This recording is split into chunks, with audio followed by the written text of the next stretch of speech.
Huawei, c'est pas facile à prononcer, mais vous allez sûrement vous y habituer.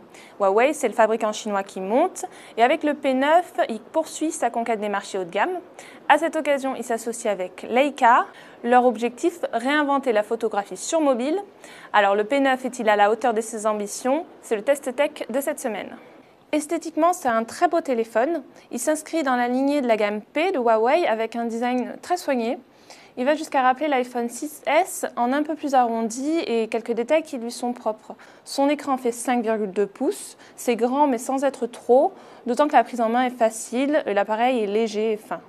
À l'arrière, ce qui attire tout de suite le regard, c'est son double capteur photo signé Leica. L'un fait une prise de vue en couleur, l'autre en noir et blanc.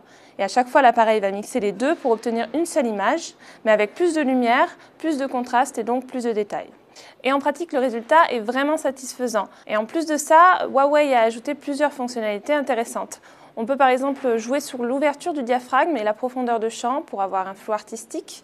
Il y a aussi plusieurs filtres auxquels on prend vite goût, en particulier le noir et blanc qui est vraiment splendide.